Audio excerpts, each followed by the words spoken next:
주시옵소서. 함께 하실 것을 믿고 간구하며 예수 그리스도 이름으로 기도합니다. 아멘. 네, 하나님 말씀 보도록 하겠습니다. 사무엘상 4장 1절부터 11절까지의 말씀입니다. 사무엘상 4장 1절부터 11절까지의 말씀. 저와 여러분이 한 절씩 교독하고 마지막 절은 합독하도록 하겠습니다. 교독합니다. 사무엘의 말이 온 이스라엘에 전파되니라. 이스라엘은 나가서 블레셋 사람들과 싸우려고 에베네셀 곁에 진치고 블레셋 사람들은 아벡에 진쳤더니 전열을 벌이니라. 그 둘이 싸우다가 이스라엘이 블레셋 사람들 앞에서 패하여 그들에게 전쟁에서 죽임을 당한 군사가 4,000명 가량이라. 백성이 진영으로 돌아오매 이스라엘 장로들이 이르되 여호와께서 어찌하여 우리에게 오늘 블레셋 사람들 앞에 패하게 하셨는고 여호와의 언약궤를 실로에서 우리에게로 가져다가 우리 중에 있게 하여 그것으로 우리를 우리 원수들의 손에서 구원하게 하자 하니 이에 백성이 실로에 사람을 보내어 그룹 사이에 계신 만군의 여호와의 언약궤를 거기서 가져왔고 엘리의 두 아들 홈니와 비느하스는 하나님의 언약궤와 함께 거기 있었더라. 여호와의 언약궤가 진영에 들어올 때 온 이스라엘이 큰 소리로 외치매 땅이 울린지라.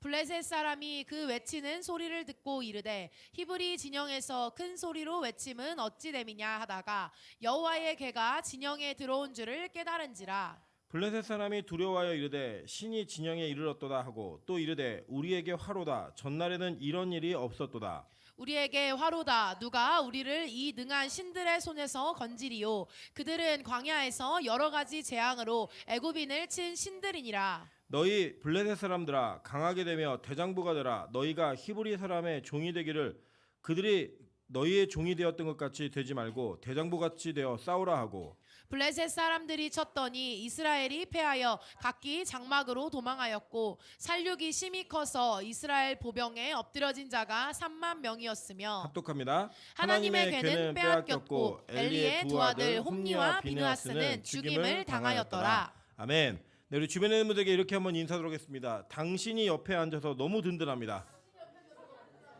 네, 앞뒤로도 인사하겠습니다. 주변에 앉아있는 당신의 기도 때문에 힘이 날 것 같습니다. 네, 우리가 함께 있는 것 자체가 든든한 사람이었으면 좋겠습니다. 우리가 어디를 갈 때 이 사람과 같이 가면 든든한 사람이 있고 저 사람과 같이 가면 불안한 사람이 있거든요. 근데 여러분 우리 빛가서군교회는 함께 철야 기도에 같이 앉아 있는 것만으로도 야, 내 옆에 기도의 용장이 앉아 있구나, 예배자가 앉아 있구나라는 그 마음 때문에 든든함이 생기는 그런 교회 되기를 주님의 이름으로 축원합니다. 네, 오늘은 사무엘상 4장 1절부터 11절까지의 말씀을 가지고 부적신앙이라는 제목으로 하나님 말씀 증거하도록 하겠습니다. 제가 사실 오늘은 뭐 다른 말씀 좀 전하고 싶어서 좀 개인적으로 이렇게 말씀 어느 정도 정해가지고 교회를 왔는데 이 말씀이 안 풀리는 거예요. 그리고 안 풀릴 때마다 제가 항상 하는 게 딴짓을 합니다. 왜냐하면 제가 가는 방향이 무언가 잘못됐다라고 하는 그 느낌이 들 때는 제가 하던 것을 다 멈추고 하나님께서 저를 어떻게 인도하시는가에 대한 이 열린 결론, 열린 그 과정의 인도함을 항상 간구하는 마음이 있습니다. 개인적으로 오늘 이 말씀을 준비하면서 우리 교회가 드리고 있는 예배를 다시 한번 점검하게 되었습니다. 이 본문에 나와 있는 이 이야기는 역사 속에 있었던 실제 사건입니다. 그러나 성경에 이것이 기록된 것은 단지 옛날에 이런 일이 있었다라고 하는 것으로 마무리되는 것이 아니라 오늘 지금 저와 여러분에게 이 말씀에 있는 하나님의 뜻과 하나님의 계획과 하나님께서 원하시는 것들이 내 삶 가운데 어떻게 실천되어지는가, 그리고 그 방향성에서 내가 얼마나 어긋나 있는가를 발견함을 통하여 다시금 원래의 자리로, 하나님께서 기뻐하시는 자리로 돌아오는 것이 성경을 성경되게 만드는 우리 그리스도인들의 신앙입니다. 저는 오늘 이 밤에 우리가 이것을 같이 함께 나누면서 함께 기도하고 나아가는 그런 시간이 되기를 주님으로 축원합니다. 자, 오늘 여기 보니까요, 이스라엘이 나아가서 블레셋 사람들과 싸우려고 에베네셀 곁에 진치고 블레셋 사람들은 아벡에 진쳤더니라고 1절 후반부에 얘기하고 있습니다. 자, 여기 이 원문의 그러니까 한글 성경에는 누가 싸움을 걸었는지 잘 이해가 안 되는 이 내용들로 기록되어 있습니다. 이렇게 보면 이거 같고 저렇게 보면 저거 같은데 원어 성경은 정확하게 말씀하고 있는 것은 블레셋이 먼저 싸움을 걸었다라고 이야기합니다. 블레셋이 훨씬 더 적극적으로 이 싸움을 주도했어요. 그러니까 이 이스라엘 사람들은 이 블레셋 사람들이 공격하는 것을 수비하는 위치에서 이 문제를 다루고 있는 거예요. 이 전쟁을. 자, 그래서 여러분 사실 제가 이 성경 지리를 조금 많이 여러분께 이야기 드리는데 이유가 뭐냐면 뭐 아벡이다, 뭐 에베네셀이다, 뭐 이런 얘기 하면 뭐 모르는 동네 얘기잖아요. 그러니까 별로 이게 실감이 나질 않기 때문에 이런 것들을 조금 더 실감나게 이해하시려면 성경의 지도 속에서 이 위치가 어디 있는지를 좀 아시면 여러분이 이해하시는 데 좀 도움이 될 거라고 생각합니다. 오늘은 말씀의 맥락과 좀 이해가 있는 부분이기 때문에 지도를 조금 자세하게 좀 보도록 하겠습니다. 먼저 첫 번째 지도 좀 보여주세요. 3번 한번 보여주시면 이 지도 속에 보시면 이거 아니 2번. 네, 죄송해요. 다음 중간 거 2번. 예, 이거예요. 자, 여기 보시면 지금 여러분이 눈에 보이시기에 진하게 된 부분이 있죠. 예, 그게 이제 이스라엘 땅이에요. 이쪽이. 그리고 좀 이렇게 하얀 색깔처럼 이렇게 옅게 되어 있는 영역이 있죠. 여기 이제 블레셋 땅입니다. 근데 여기 보시면 지금 저 블레셋 위쪽에 보시면 그 별표 보이세요? 예, 이게 안 보이시는 분들 노안이 오신 거예요. 예, 저처럼 노안이 오신 분들인데 이 별표 보이는 여기 부분이 바로 아벡이에요. 아벡. 예, 그리고 그 건너편이 어디냐면 바로 에벤에셀입니다. 이 에벤에셀은 여러분이 잘 알고 계시는 사무엘이 미스바에서 승리를 거두었을 때 쫓아갔던 에벤에셀이 아니에요. 동명 이 지역 다른 지역입니다. 그래서 여기 보시면은 그 아벡이라고 하는 지역이 이제 성경에 기록되어 있는 지역이기도 하고 실제로 블레셋 백성들이 여기에 진을 치고 이스라엘을 공략하겠다라고 말하고 있었던 내용이에요. 그런데 여러분 여기서 몇 가지를 좀 살펴보셔야 될 게 있습니다. 다음 지도 한번 보여줄까요? 아까 처음에 보였던 지도.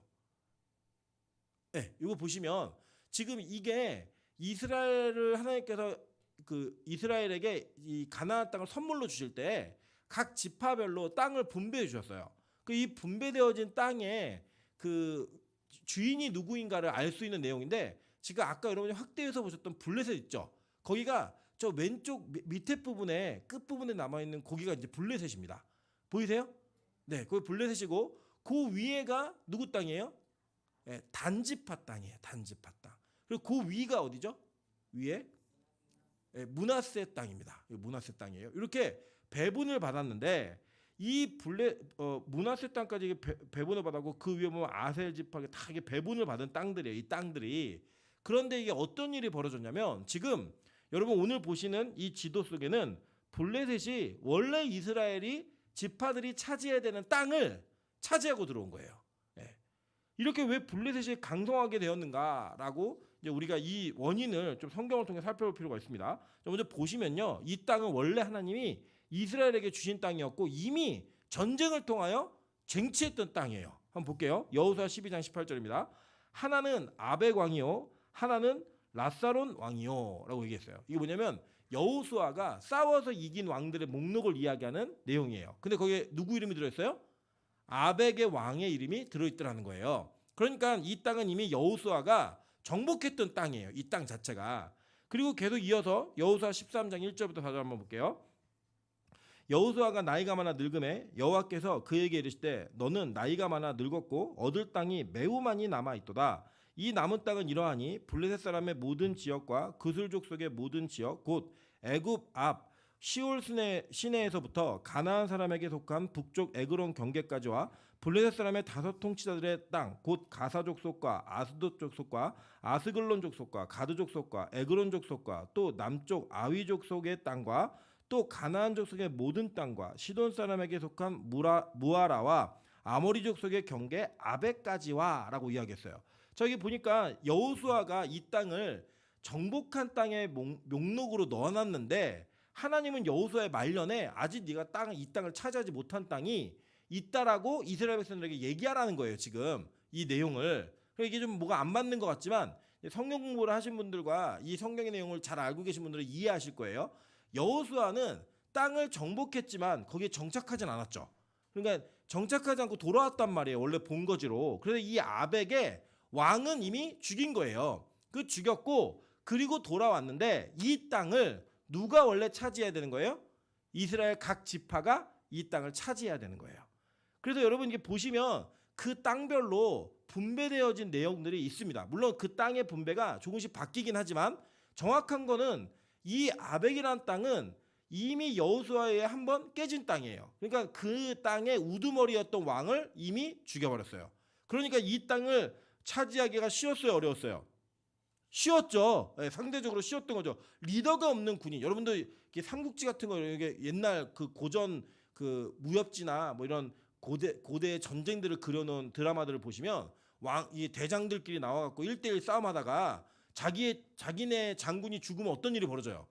무서워가지고 다 도망가잖아요.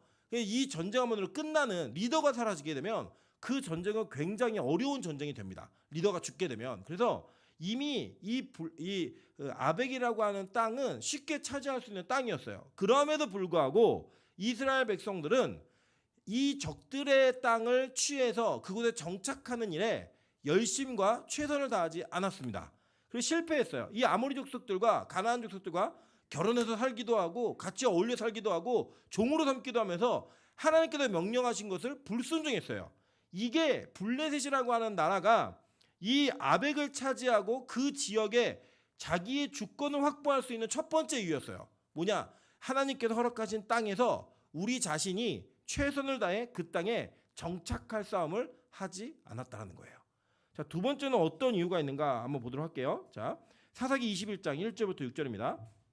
이스라엘 사람들이 미스바에서 맹세하여 이르기를 우리 중에 누구든지 딸을 베냐민 사람에게 아내로 주지 아니하리라 하였더라. 백성이 베델에 이르러 거기서 저녁까지 하나님 앞에 앉아서 큰 소리로 울며 이르되 이스라엘의 하나님 여호와여 어찌하여 이스라엘에 이런 일이 생겨서 오늘 이스라엘 중에 한 지파가 없어지게 하시나이까 하더니 라고 얘기해요. 자, 여러분 이거 아시는 것처럼 이스라엘 백성들이 베냐민 지파하고 전쟁을 벌이는 일들이 벌어집니다.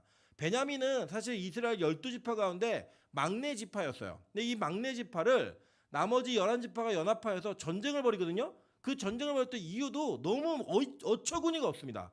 레위 지파의 제사장 하나가 첩이 있었어요. 첩이. 말도 안 되는 일이 벌어진 거죠. 근데 이 첩이 음행을 저지르고 자기의 처가로 돌아갔다가 이 레위 사람이 자기의 처를 데리러 장인에게 갔더니 장인이 음행을 저지르고 온 자기 딸이 이 남편에게 구박을 받을까봐 계속 잔치를 벌려서 못 가게 합니다. 근데 안식일은 반드시 가야 되거든요.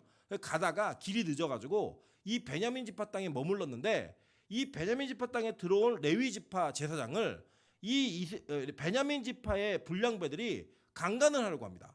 그러니까 이 그 집주인이 이거를 어떻게 할까 하다가 그 첩을 내줘버려요.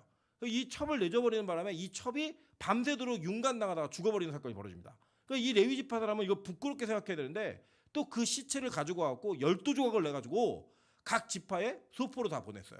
열어보니까 막 팔라오고 막 발라오고 막 깜짝깜짝 놀란 거죠. 그리고 이게 무슨 일이야? 그러고 모였을 때 이런 악행이 있었다라고 얘기하니까 이 11지파가 하나님께 묻지도 않고 싸울 준비 다 해놓고 하나님 누가 먼저 올라갈까요? 이 싸움을 하다가 결국은 그들도 전쟁에 패하는 일이 벌어지고 나중에 그 전쟁에 이길 때는 어떤 일이 벌어졌냐면 베냐민 지파의 남자가 600명밖에 남지 않는 참사가 벌어지게 됩니다. 그러니까 정신이 버뜩 든 거예요. 우리도 그럴 때 있잖아요.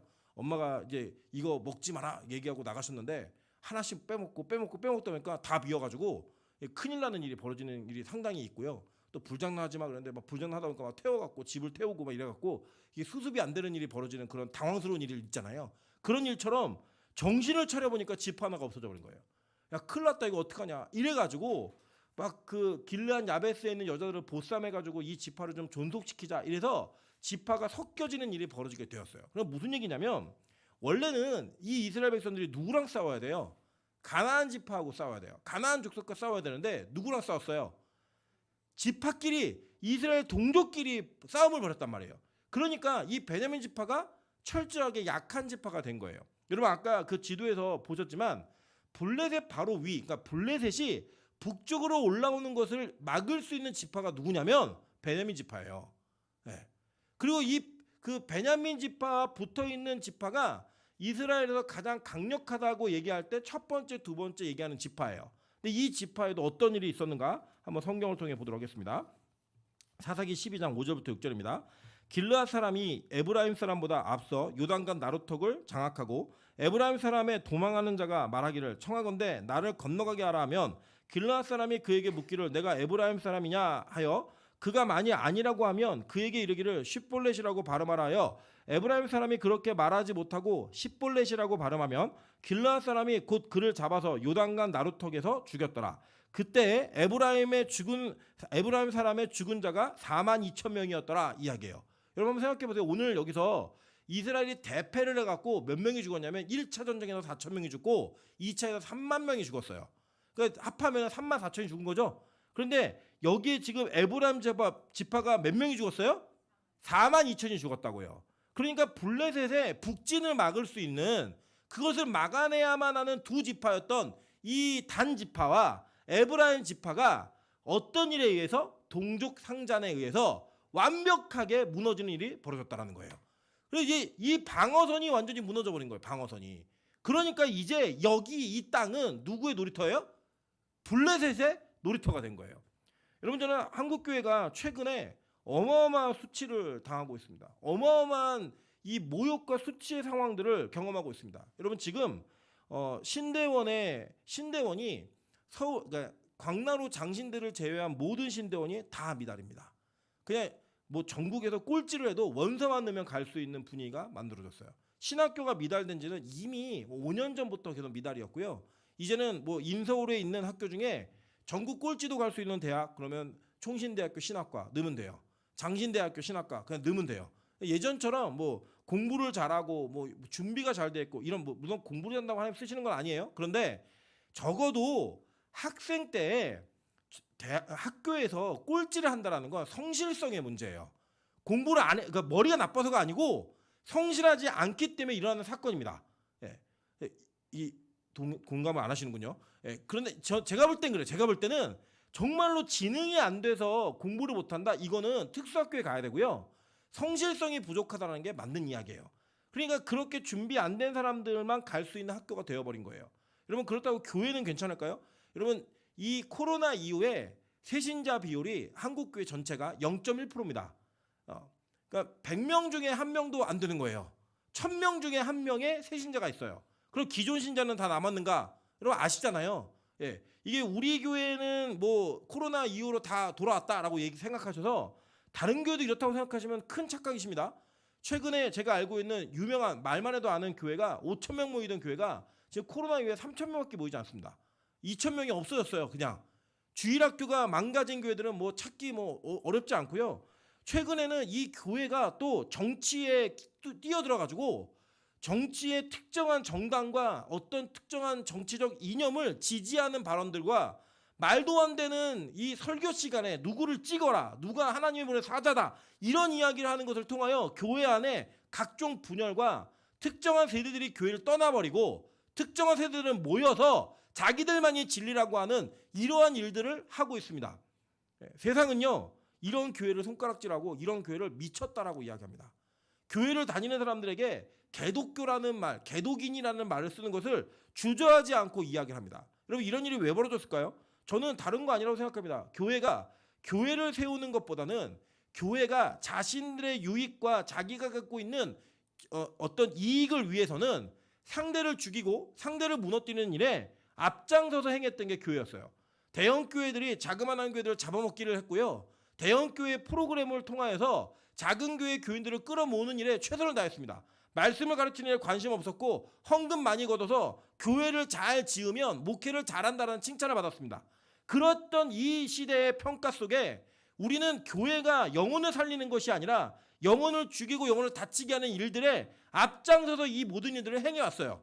그리고 그게 우리였다니까요. 교회가 바리새인의 시각을 가지고 새신자들을 쫓아냈고 우리가 가지고 있는 기존의 이 변하지 않는 패러다임을 가지고 젊은 세대와 다음 세대를 교회 안에 들어오지 못하도록 다 밀어냈습니다. 그게 지금의 이 현실이에요. 우리 교회를 얘기해서 말하는 게 아니라 한국교회 전체를 이야기하는 겁니다. 저와 여러분의 마음속에도 그런 마음이 없지 않아요. 최근에 너무 부끄러운 낯은 저희 교단에도 나이 많으신 어르신들께서 이 목회 시간을 연장하고자 하는 시도를 매년 하십니다. 매년. 젊은 사역들을 생각하지 않아요. 젊은이들에게 자리를 내어주는 것이 아니라 어떻게든 이 자리를 사수하고 끝까지 특권을 누려야겠다라는 그 일념하에 매년 헌의가 올라옵니다. 말도 안 되는 일이죠. 매년 기각당함에도 불구하고 포기하지 않고 올려요. 그것이 정당하다라고 이야기하는 이 세대, 그런 세대 속에 세상이 교회를 어떻게 볼 것인가, 여러분 잘 한번 고민해 보셔야 된다는 거예요. 여러분, 한국 교회가 무너지듯이 이스라엘 이 지파들은 그렇게 무너진 겁니다. 동족 상잔을 통해서 교회가 교회를 비난하고 교회 안에서의 다툼과 시기와 질투, 이런 내용들이 꺼지지 않는 불꽃이 되어서 교회를 다 태워버린 거예요. 교회를. 그래서 우리가 얻은 게 뭐예요? 교회의 무너짐. 교회가 최근에 지금 최근에 어떤 일이 벌어지고 있냐면 코로나 때 청빙을 받거나 개척하신 목사님들이 상당히 큰 어려움을 당하고 있습니다. 코로나 기간을 통하여서 교회가 많이 줄어들고 재정도 줄어들고 인원도 줄어드니까 그 모든 책임을 목회자에게 돌려서 목회자들을 사임시키는 일이 비일비재하게 일어나고 있습니다. 제일 편하죠. 교회가 변할 필요는 없는 거예요. 어떤 한 사람에게 책임을 덮어씌우면 되는 거예요. 그냥 그렇게 해서 교육자들을 몰아내는 일들이 있고요. 교회가 목사와 장로가 연합을 하여서 교회를 세워가는 것이 아니라 어떻게 하면 건수를 잡아서 다툴까라고 하는 것에 그것을 집중하면서 이 교회 생활을 하고 있는 이러한 불편한 교회 안의 동거들이 너무나 많이 있다라는 거예요. 여러분, 저는 이런 사건과 일들이 우리 교회의 지금 오늘의 현실은 아니지만 우리가 자칫하면 그 현실의 대세 속에 휩쓸려갈 수밖에 없는 교회가 될 수도 있다라고 저는 생각합니다. 우리가 우리 자신을 어떻게 믿어요? 우리도 그럴 수 있는 충분한 가능성이 있는 죄인들인데 그런 일들이 있었다라는 거예요. 그랬더니 판을 치는 게 뭐예요? 마귀 새끼들이 교회를 조롱하더라는 거예요. 뭐 교회를 비난하고 교회를 협박하고 교회를 공격하는 사람이 다 마귀냐? 저는 그런 식으로 얘기하고만은 쉽지는 않습니다. 그러나 중요한 것은 큰 맥락에서 봤을 때 역사 속에서 언제든지 교회를 무너뜨리려고 했던 시도는 있었고 그 시도의 이면 속에는 반드시 어둠의 영적 세력이 작용하고 있었다는 건 우리의 명백한 사실이에요.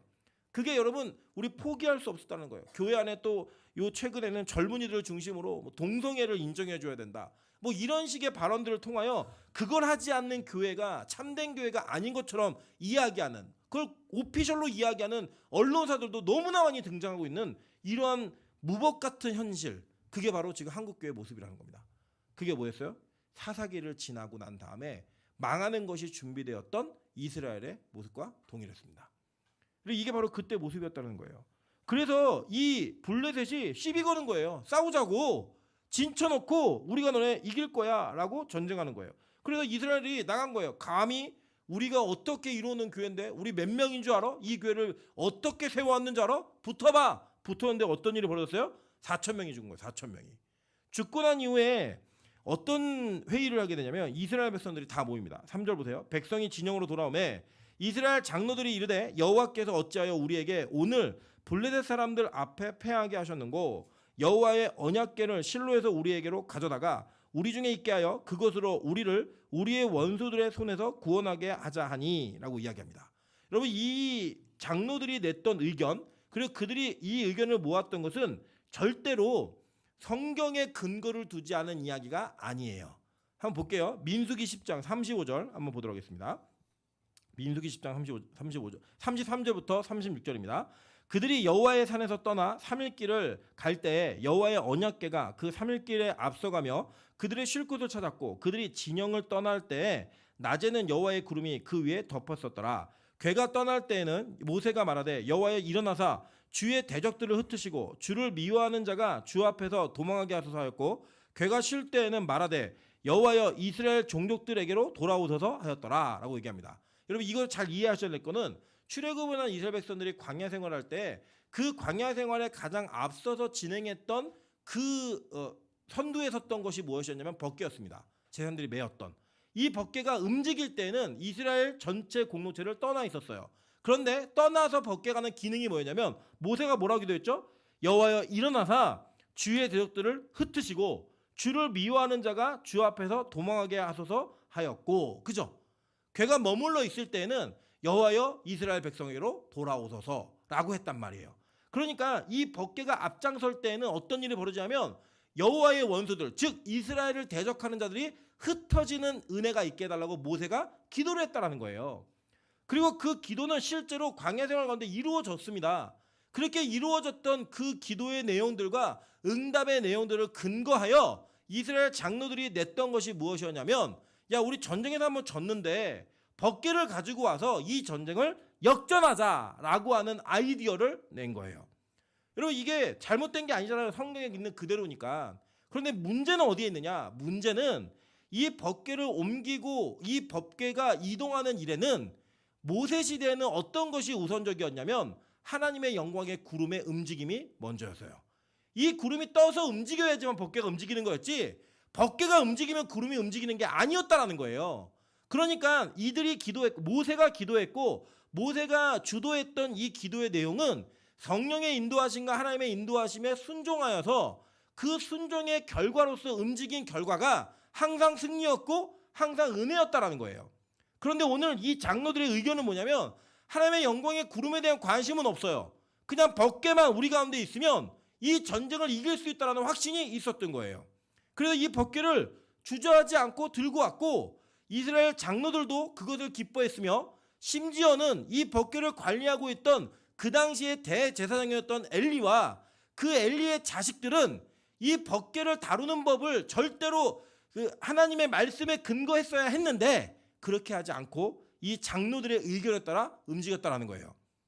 여러분 이게 바로 이 이스라엘의 신앙의 현실이었습니다. 그냥 그들은 법궤만 있으면 이길 수 있다고 생각한 거예요. 여러분 우리가 이렇게 얘기하는 걸 뭐라고 얘기하냐면 이걸 바로 부적신앙이라고 얘기하는 거예요. 그럼 부적이라는 건 뭐냐면 이 점쟁이들이나 무당들이 어떤 애군이나 악한 기운을 막기 위해서 또는 좋은 기운이 들어오게 하기 위해서 이 종이에다가 쓰는 걸 부적이라고 얘기해요. 나무 대패로 갈아갖고 소나무 대패로 갈아갖고 거기에 쓰기도 하고요. 뭐 별의별 방법이 다 있습니다. 근데 이게 쓰는데 이 부적이라는 게 뭐냐면 이런 겁니다. 잘 한번 생각해 보세요. 부적을 쓰는 사람들이 왜 쓰냐면 먼저 대부분은 이런 거예요. 너한테 지금 애군이 있다는 거야. 나쁜 운이 있다는 거예요. 그러니까 악한 것이 나타날 것 같은. 그러니 돈을 내고 이 부적을 사서 네 몸에 지니고 다니든 지갑에 넣고 다니든 베개에 넣고 자든 그렇게 하면 그 악한 기운을 막아준다는 거예요. 그죠? 잘 보세요. 여기는 뭐가 들어가냐면 여러분 그 부적 공짜로 주는 점쟁이 보셨습니까? 못 보셨죠? 네. 뭘 해야 돼요? 대가를 치러야 돼요.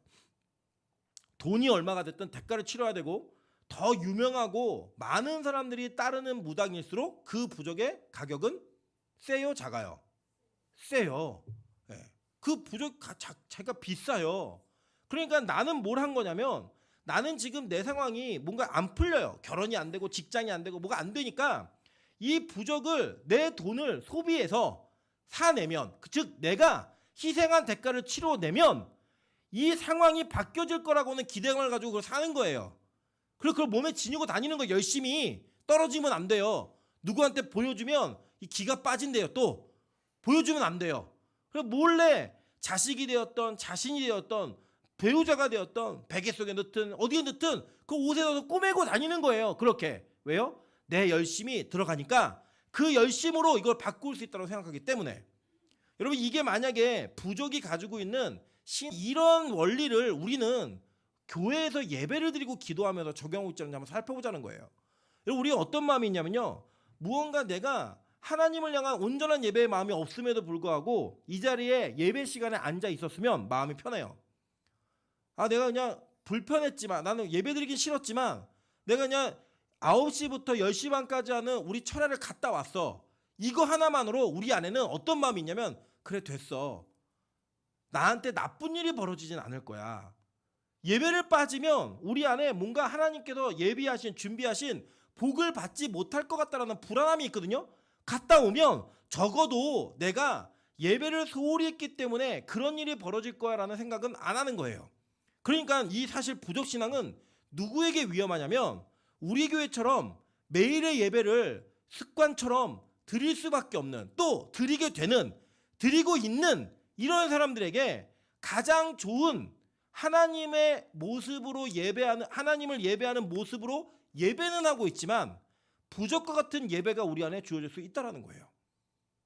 여러분 마찬가지입니다. 내가 목사고 장로고 권사고 집사고 직분자이기 때문에 여러분 신앙이 정말 좋다고 생각하십니까? 만약에 천국에 직분을 갖고 들어간다면 그냥 다 목사 받으세요. 그럼 그냥 우리 평생토록 예배 안 드려도 천국 갈 수 있잖아요. 성경은 우리의 직분이 우리가 가지고 있는 신앙을 증명한다고 이야기하지 않아요. 그 직분에 맞는 헌신과 충성과 순종의 삶이 오히려 그 직분을 증명하지 직분이 우리의 신앙을 증명한다고 어느 곳에서도 이야기하지 않았어요. 그럼에도 불구하고 우리는 내가 이루어놓은 직분으로 인하여서 우리 마음 가운데 안도함이 있는 거예요. 그래서 내가 목사 정도 됐으면 전도사 됐으면 장로 권사 정도 됐으면 이 정도 대충 예배 드려도 이 정도 대충 신앙생활해도 이번에 한 주 빼먹어도 이번에 무언가를 헌신하지 않아도 내 구원이 설마 흔들릴까? 이게 뭐예요? 부족이에요. 부족인 거예요. 여러분의 예배 횟수가, 여러분이 예배드리는 시간이, 여러분의 기도의 시간이 만약에 여러분이 가지고 있는 잘못된 신앙의 근거가 되고 있다면 여러분은 오늘 예배를 다 때려치셔야 돼요. 다시 출발하셔야 돼요. 진짜 예배가 뭔지. 제가 오늘 예배 전에 너무 화가 났는데 참았습니다. 우리 교회 안에 수많은 성도들이 있었고 교육자와 저까지도 모두가 다 있음에도 불구하고 예배 시간 30분 전에 저희 교회가 갖추고 있어야 될 예배의 모습이 하나도 준비되어 있지 않았어요. 제가 너무 화가 나서 진짜 입에서 용가리가 나올 뻔했지만 그 모습이 제 모습이라는 것을 깨닫고 난 다음에 제가 그 화를 누를 수 있었어요. 그리고 이게 내 수준이고 내가 지금 예배를 대하는 태도이구나. 그래서 우리 성도들이 이 예배 시간이 다가오고 있음에도 불구하고 예배가 준비가 하나도 안 돼 있는데 어떤 누구도 긴장함이 없는 거예요. 긴박감도 없는 거예요. 아, 이게 내 모습이구나. 우리가 매일 예배를 드리고 있기 때문에 무언가 큰 착각을 하고 있구나. 예배에 대한 태도와 마음이 내가 매일 예배를 드리고 있으니까 예배 바로 임박해서 와도 괜찮고 예배 가운데 왔음에도 불구하고 그 예배가 준비가 안 돼 있음에도 불구하고 어느 누구도 이거에 대한 긴장감이 없는 거예요. 그냥 여기 와 있으니까 내가 시간 전에 와 있으니까 나는 예배를 잘 드리는 사람이야. 금요일날 온 게 어디야. 이런 마음으로 예배를 우리가 드리고 있다는 거예요. 이게 저한테는 굉장히 큰 충격이었어요. 아, 왜 이 말씀을 전환하시지? 몰랐거든요. 근데 제가 예배 전에 이 상황을 보면서 저를 본 거예요. 아, 나에게 이 예배가 지금 부족이 되어 있구나. 매일 드리는 예배 자체가 부족으로서 아, 이거 내가 부족 붙여놓고 교회에 하나님께 드리는 예배를 내가 하나님께 드리는 신앙을 포장하는 포장지로 쓰고 있었구나. 이게 저에게 있는 거예요. 여러분, 이거는 부인할 필요가 없어요. 그냥 엄마가 매운 걸 먹고 아이에게 젖을 먹이면 아이가 설사를 해요. 엄마가 무엇을 먹었는지에 따라 그 어머니의 젖을 먹는 아이는 그 아이가 어머니가 먹은 영양분을 그대로 섭취하는 겁니다. 그러니까 다른 거 아니에요. 그냥 이 모습이 제가 화낼 모습이 아니라 여러분에게 화를 내고 여러분에게 분노할 게 아니라 제 자신이 잘못했다는 걸 인정하고 고백해야 되는 내용임을 하나님이 오늘 알려주시는 거예요. 이 벗개만 가지고 오면 예배만 드리고 있으면 자리에만 앉아있으면 다 된다라고 생각한 거예요. 다 된다고. 여러분, 이스라엘 백성들은 이것만 갖고 그러지 않았어요. 이게 어디로 옮겨졌냐면 성전으로 옮겨졌습니다. 이스라엘 사람들이 잘못된 성전 신앙을 갖게 된 게 언제였냐면 히스기야 때입니다. 히스기야 때 아수르 사네립의 그 침략을 하루아침에 하나님께서 멸망시켜버렸어요. 18만조는 하루아침에 죽였거든요. 그때 이스라엘 백성들에게 잘못된 신학이 들어간 거예요. 어떤 신학이 들어갔냐면 예루살렘에는 성전이 있기 때문에 망하지 않아. 절대로 망하지 않아. 그래서 그들은 그 성전에서 매일의 번제와 매일의 예배를 드렸다고요. 그 예배를 드리면서 그들이 생각한 건 뭐냐면 우리가 형식만 갖추고 있으면 이 제사만 끊이지 않고 드리고 있으면 우리는 하나님의 백성이기 때문에 절대 망하지 않아. 얘기한 거예요. 그때 하나님께서 에레미야를 통해 이스라엘 백성에게 뭐라고 말씀하신가 한번 볼게요. 예레미야 7장 1절부터 11절입니다. 여호와께로부터 예레미야에게 말씀이 임하니라. 이르시되 너는 여호와의 집 문에 서서 이 말을 선포하여 이르기를 여호와께 예배하러 이 문으로 들어가는 유다 사람들아 여호와의 말씀을 들으라. 만군의 여호와 이스라엘의 하나님께서 이와 같이 말씀하시되 너희의 길과 행위를 바르게 하라. 그리하면 내가 너희로 이곳에 살게 하리라. 너희는 이것이 여호와의 성전이라 여호와의 성전이라 여호와의 성전이라 하는 거짓말을 믿지 말라라고 얘기했어요. 그리고 이게 어떤 장면이냐면 예루살렘 성전은 여러분 배우셨지만 이스라엘은 3대 절개가 있잖아요. 이 3대 절개는 무조건 성인 남자가 반드시 이곳에 와서 자신의 몸을 하나님께 보여야 됐어요. 그러니까 항상 북적북적이는 거예요. 항상 예배가 있는 거예요. 그 예배가 있는 성전 문 앞에서 성전으로 들어가고 있는 유대인들에게 예레미야가 뭐라고 외치냐면 여기가 여호와의 성전이다. 여기가 여호와의 성전이다. 여기가 여호와의 성전이다. 라고 말하는 사람들의 거짓말을 믿지 말라는 거예요. 그 제가 이렇게 생각하시면 돼요. 교회 앞에 서가지고 여러분이 교회 예배드린다고 들어오고 있는데 여기가 교회라고요? 여기가 교회라고요? 이거 교회 아닙니다. 하나님의 교회 아니랍니다. 왜요? 여기에서 진짜 예배드리는 사람들이 사라졌기 때문이에요. 하나님은 교회를 건물이나 보여지는 그런 외형적인 것들로 교회를 정의하지 않으셨습니다. 교회는 뭐냐면 그리스도의 몸된 공동체가 교회이고 그 몸된 공동체가 하나님의 안식 속에서 원래 있어야 될 자리, 즉 피조물이 창조주를 예배해야 되는 그 예배 자리가 온전하게 이루어졌을 때 그것을 교회라고 이야기하는 거예요. 그래서 여기 읽어볼게요. 너희가 만일 길과 행위를 참으로 바르게 하여 이웃들 사이에 정의를 행하며 이방인과 고아와 과부를 압제하지 아니하며 무죄한 자의 피를 이곳에서 흘리지 아니하며 다른 신들 뒤를 따라 화를 자초하지 아니하면 내가 너희를 이곳에서 살게 하리니 곧 너희 조상에게 영원 무은토로 준 땅이니라. 보라, 너희가 무익한 거짓말을 의존하는도다. 너희가 도둑질하며 살인하며 간음하며 거짓맹세하며 바알에게 분향하며 너희가 알지 못하는 다른 신들을 따르면서 내 이름으로 일컬음을 받는 이 집에 들어와서 내 앞에 서서 말하기를 우리가 구원을 얻었나이다 하느냐. 이는 이 모든 가증한 일을 행하려 함이로다. 내 이름으로 일컬음을 받는 이 집이 너희 눈에는 도둑의 소굴로 보이느냐. 보라, 나 곧 내가 그것을 보았노라. 여호와의 말씀이니라. 이거 우리 모습 아니에요? 일주일 내내 죄짓고 예배드리고 예배드린 목적이 이번 예배를 잘 드려야 여기 예배 주일날 찍고 가야 주중에 죄질 수 있으니까. 그 죄가 뭐였어요? 도둑질하고 거짓말하고 살인하고 간음하고 거짓맹세하고 바알에게 분향하고 이걸 하기 위해서 했다는 거예요. 여러분 이거 아니라고 말씀할 수 있어요? 우리 십계명에 다 걸리는 문제잖아요. 이거 다 걸리는 문제가 우리의 죄악의 문제예요. 이거를 정당성 있게 행하기 위해서 예배를 드리는 거예요. 나 오늘 예배 드렸으니까 오늘 잘 들었으니까 이번 주 죄져도 돼. 이번 주는 좀 널널해도 돼. 이게 만약에 매일의 예배와 연결돼 있다면 이 매일의 예배는 여러분에게 은혜가 아니라 여러분에게 율법이에요. 이건 우리를 살리는 예배가 아니라 우리를 죽이는 예배입니다. 이게 얼마나 무서운 말이냐면 보세요. 예레미야 23장 16절에 이 예레미야가 너희가 이런 예배를 드렸고 성전을 이렇게 취급했기 때문에 어떤 일이 벌어질지를 얘기해줘요. 한번 볼게요. 만군의 여호와께서 이와 같이 말씀하시되 너희에게 예언하는 선지자의 말을 듣지 말라. 그들은 너희에게 헛된 것을 가르치나니 그들이 말한 묵시는 자기 마음으로 말미암는 것이요 여호와의 입에서 나온 것이 아니니라. 항상 그들이 나를 멸시하는 자에게 이르기를 너희가 평안하리라. 여호와의 말씀이니라 하며 또 자기 마음이 완악한 대로 행하는 모든 사람에게 이르기를 재앙이 너희에게 임하지 아니하리라 하였느니라. 예레미야는 뭐라고 했어요? 너희를 망해 70년 동안 하나님 너희 팔았어. 반드시 끌려갈 거야. 이 얘기를 했는데 거짓 선지자들이 뭐 했어요? 아니야. 아무 일 없을 거야. 걱정하지 마. 포위됐다고? 걱정하지 마. 너 히스기야 때 알지? 사내립이 어떻게 망했는 줄 알지? 2년만 있으면 이거 풀려. 이 포위는 절대로 우리를 망하게 할 게 아니라 괜찮아질 거야 라고 얘기한 거예요. 여러분 지금 한국 경제, 한국 사회, 한국의 모든 부분들에 얼마나 큰 어려움이 있는지 아십니까? 정치가 지금 제대로 되고 있어요? 여러분 경제가 제대로 돌아가고 있습니까? 아니에요. 여러분 이게 뭐 때문이라고 생각하세요? 정치인들이 정치를 못해서 교회가 이런 어려움이 있다고 생각하세요?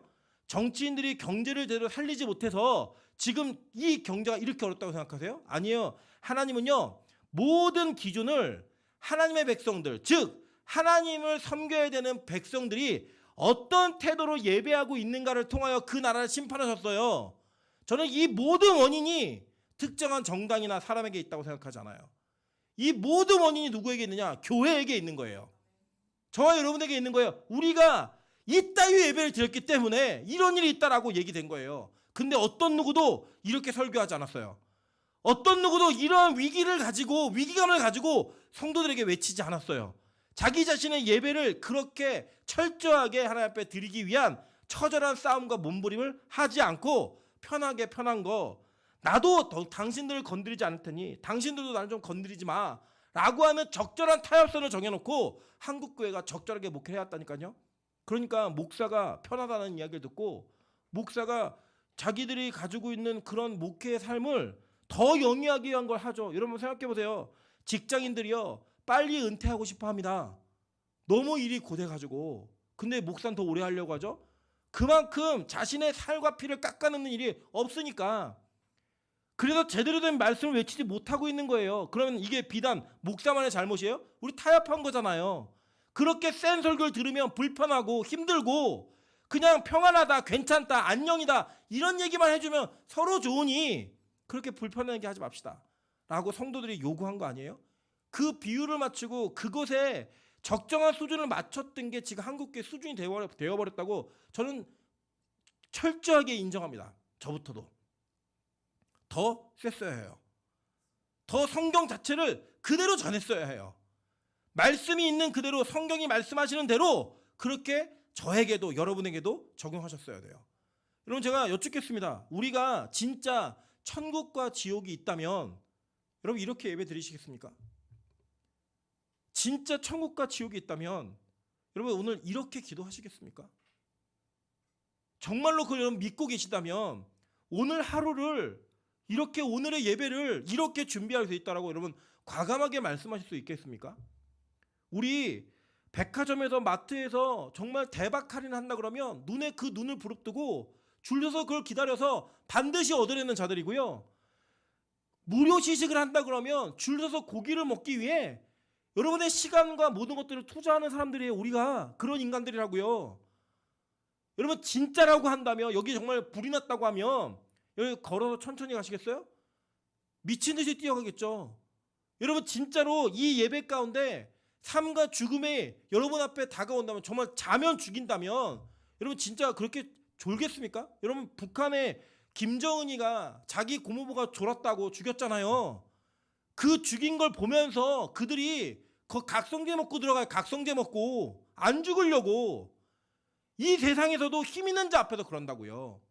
그런데 우리의 천국과 지옥의 문제를 결정하시는 하나님 앞에 예배가 정말 이 정도 수준일까요? 정말 이 정도의 기도일까요? 이 정도의 헌신일까요? 그게 진짜일까요? 저로부터 이 말씀 앞에 너무나 부끄러운 일 아니에요? 대충 살아놓고도 평안이 있었으면 좋겠고 대충 예배 드리면서도 아무 일도 일어나지 않을 거라고. 나 예배 지켰으니까. 예배 자리를 우리가 지켜냈으니까 이게 우리에게 부족이 되어 있지 않으십니까? 내가 그래도 장로인데 권사인데 내가 목사인데 전도사인데 이게 여러분에게 직분이 되어 있지 않아요? 그게 부족이 되어 있잖아요. 그 직분이. 철저하게 이것을 박살내라고 성경은 이야기합니다. 오늘 본문을 통해 한번 볼게요. 이 언약궤가 이스라엘 백성에게 분명한 부족이었어요. 예레미야 3장 16절부터 18절에 이렇게 얘기합니다. 여호와의 말씀이니라 너희가 이 땅에서 번성하여 많아질 때에는 사람들이 여호와의 언약궤를 다시는 말하지 아니할 것이요 생각하지 아니할 것이요 기억하지 아니할 것이요 찾지 아니할 것이요 다시는 만들지 아니할 것이며 그때 예루살렘이 그들에게 여호와의 보좌라 일컬음이 되며 모든 백성이 그리로 모이리니 곧 여호와의 이름으로 말미암아 예루살렘에 모이고 다시는 그들의 악한 마음에 완악한 대로 그들이 행하지 아니할 것이며 그때 유다 족속이 이스라엘 족속과 동행하여 북에서부터 나와서 내가 너희 조상들에게 기업으로 준 땅에 그들이 함께 이르리라 라고 얘기했어요. 언약궤 뭐래요? 아무것도 아니라는 거예요. 진짜 아니라는 거예요. 그거 찾지도 않을 거고 만들지도 않을 거라는 거예요. 그럼 진짜는 뭐예요? 진짜는 여러분 그 언약궤 확장의 개념이 뭐냐면 성전이에요. 성전인데 요한복음 2장 19절부터 22절에 보면 예수님께서 이 성전의 완벽한 종료를 선언하셨어요. 예수께서 대답하여 이르시되 너희가 이 성전을 헐라 완벽하게 파괴하라는 거예요. 헐라 내가 사흘 동안에 일으키리라. 유대인들이 이르되 이 성전은 46년 동안에 지었거늘 내가 3일 동안에 일으키겠느냐 하더라. 그러나 예수는 성전된 자기 육체를 가리켜 말씀하신 것이라. 죽은 자 가운데서 살아나신 후에야 제자들이 이 말씀하신 것을 기억하고 성경과 예수께서 하신 말씀을 믿었더라 라고 얘기해요. 예수의 부활이 이 성전을 완벽하게 온전하게 만들어낸 거예요. 그게 바로 오늘 저와 여러분이 예배드리는 목적이에요. 여러분 예수 왜 믿으세요? 왜 도대체 이렇게 신앙생활 하세요? 다 가지 같은 잔가지 같은 그런 이유들 다 제거하면 딱 하나 아니에요? 여러분 부활하고 싶어서 아니에요? 만약에 이 이유가 아니라면 여러분 기독교 잘못 믿고 계신 거예요.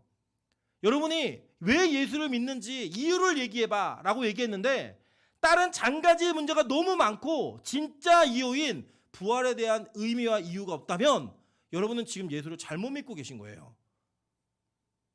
이게 진짜 이유인 거예요. 그래서 오늘 예배하는 거예요. 오늘 여러분 우리는 우리의 열심으로 부활을 이룰 수 있을까요? 없어요. 우리가 무언가를 대가를 치러내므로 이 부활이 여러분에게 유효하다고 생각하세요? 그런 일은 없습니다. 이 땅에. 이 땅에는 우리의 힘과 능력으로 우리의 부활과 영원한 삶을 유지할 수 없어요. 그래서 우리는 우리의 부족 같은 신앙으로 우리의 신앙을 증명하는 게 아니라 오직 예수 그리스도 그 한 분만으로 우리의 신앙을 증명해야만 해요. 그러면 진짜 예수를 믿었던 제자들은 그 예수를 위해 목숨을 버렸잖아요. 여러분 예수님을 위해 뭘 버리실 수 있으세요? 우리가 예배 전에 와서 그 예수님을 만나고 그 예수님이 우리를 바꾸시고 변화시키시는 이 존엄하고 위엄이 있고 영광스러운 이 시간을 우리는 우리의 삶이 더 앞서 있다니까요. 내가 가지고 있는 관계가 더 우선이라니까요. 내가 해야 되는 어떤 사역적 일이 훨씬 더 앞서 있는 일이 있다니까요. 우선순위에서 밀려 있다니까요. 저는 우리 빛과소금 예배가 완벽하게 변화되는 계기가 되는 이 시간이 되기를 주님으로 축원합니다. 우리의 기도 소리가 완벽하게 바뀌어지는 시간이 되기를 주님의 이름으로 축원합니다. 이게 너무나 중요한 우리 신앙이에요. 여러분 어쩌면 우리는 오늘까지 지금 이 예배를 드리는 순간까지 어쩌면 우리는 이 예배를 부적처럼 사용하고 있는지도 몰라요. 하나님 나 이거 예배 잘 드릴 테니까 이번에 하나님 좀 잘 되게 해주세요. 하나님 나 이거 예배 잘 드릴 테니까 나 시집가게 해주세요. 나 장가가게 해주세요. 나 돈 좀 많이 벌게 해주세요. 나 좀 건강하게 도와주세요. 만약에 그런 기도 제목이 진짜 우리의 신앙이라면 이 성경은 잘못된 거잖아요. 이 법궤를 가져온 이스라엘 백성들이 이겼어야 됐잖아요. 근데 하나님은 그렇게 하지 않으셨다는 거예요. 여러분 이 법궤처럼 법궤를 부적으로 사용했던 그 대표자였던 홈리와 비나스가 어떤 일을 당했는지 아십니까? 11절이에요. 하나님의 괴는 빼앗겼고 엘리의 두 아들 홈리와 비나스는 죽임을 당하였더라. 이 이야기를 듣고요. 법궤를 내준 엘리는 의자에 앉아있다가 목이 부러졌습니다. 그 며느리는 아이를 낳다가 죽어요. 여러분 그게 하나님께서 법궤를 부적처럼 사용했던 이 제사장의 가문에 하셨던 일이에요. 그럼 나는 제사장 아니라고요? 우리는 왕 같은 제사장으로 부르심을 받은 사람들이에요. 오늘 여러분에게 법궤와 같은 오늘의 이 법궤와 같은 부적의 예배가 있다면 다 때려치우십시오. 죽습니다. 하나님 반드시 멸망시키십니다. 하나님을 경외하지 않는 자들을 어떻게 대하는지 하나님 철저하게 성경을 통해 보이셨잖아요. 여러분 오늘 이것이